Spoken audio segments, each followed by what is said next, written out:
irmãos, a paz do Mestre, que Deus abençoe vocês.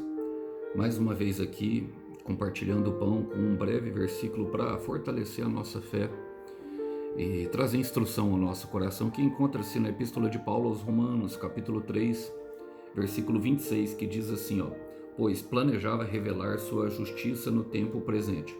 Com isso, Deus se mostrou justo, condenando o pecado, e justificador, declarando justo o pecador que crê em Jesus.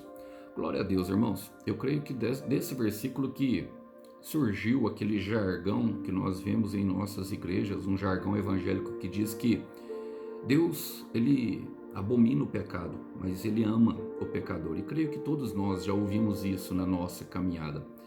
E essa é uma verdade, irmãos, porque Deus, em sua santidade, uma das suas características é justamente o ser santo, que na etimologia da palavra é kadosh, separado de toda maldade. Isso quer dizer que ele é separado de toda maldade, que Deus não tem erro nele, que ele é perfeito e não há mal nenhum nele.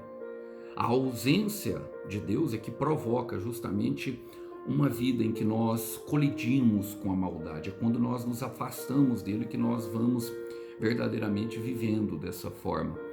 E nesse versículo que Paulo traz para corrigir os pensamentos da igreja de Romanos, nós aprendemos três coisas justamente sobre isso, que eu gostaria de compartilhar com vocês.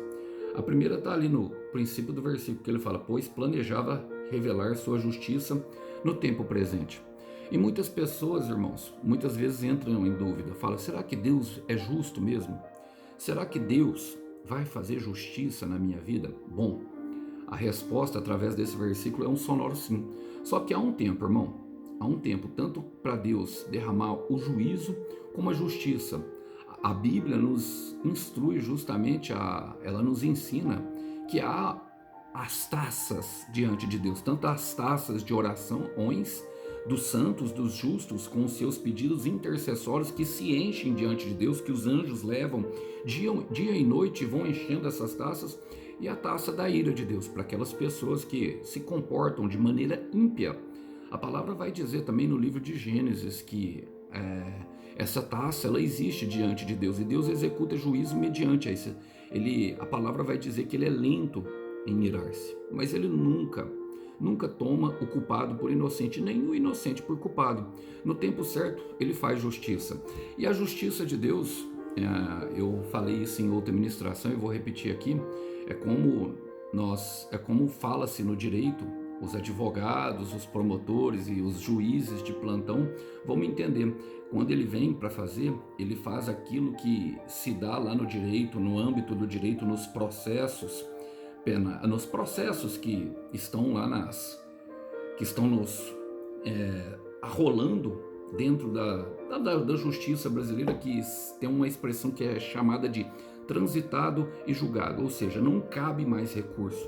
Quando Deus vem para fazer, ele executa de uma vez por todas, e aí não cabe mais recurso, não tem como recorrer, não tem como verdadeiramente trazer uma reversão da ação de Deus, daquilo que ele fez. Em Isaías capítulo 43, versículo 13 vai falar, agindo Deus, quem impedirá?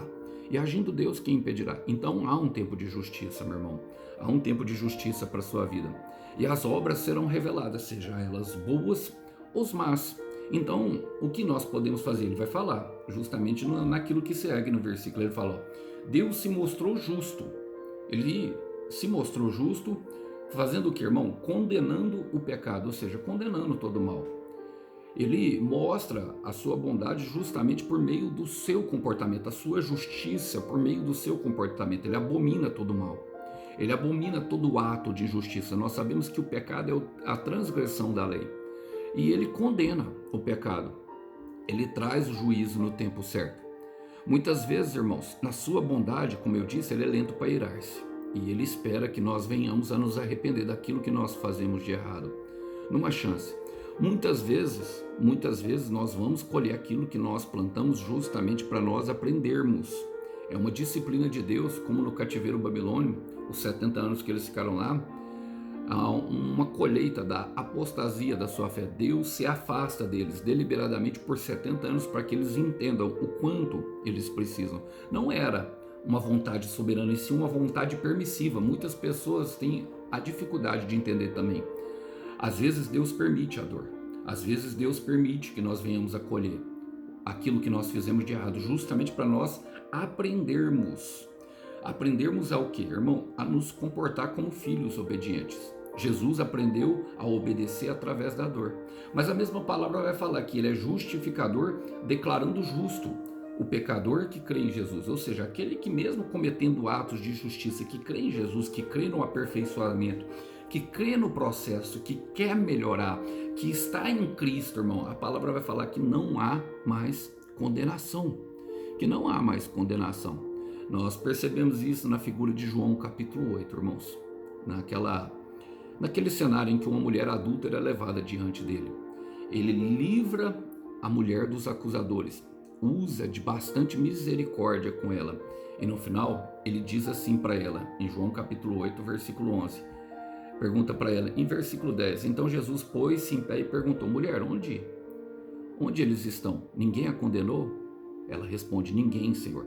Disse ela, declarou Jesus, eu também não a condeno. Agora vai e abandone a sua vida de pecado.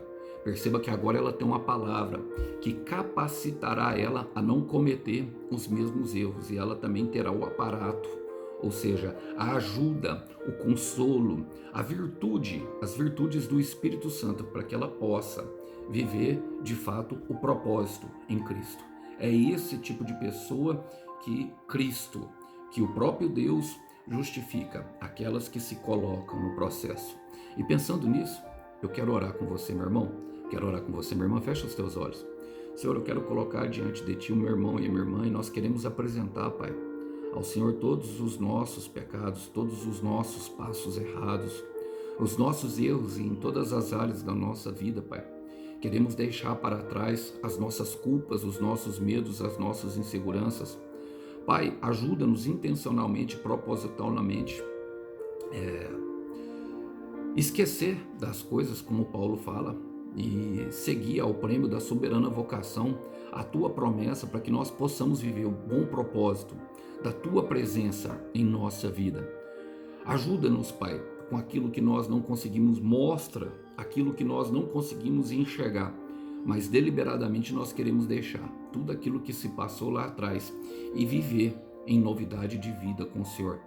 Conduza-nos nessa missão, Pai, e mantenha-nos firmes, segura-nos firmes no Senhor, porque nós queremos declarar que nós queremos estar firmes em Ti. É o que nós oramos e oramos em nome de Jesus. Filipenses capítulo 3, versículo 13, Paulo fala, uma coisa eu faço, esquecendo-me das coisas que para trás ficam e avançando ao prêmio da soberana vocação que está em Cristo Jesus. Que Deus abençoe os irmãos. A paz do Mestre. Até uma próxima. Tchau, tchau.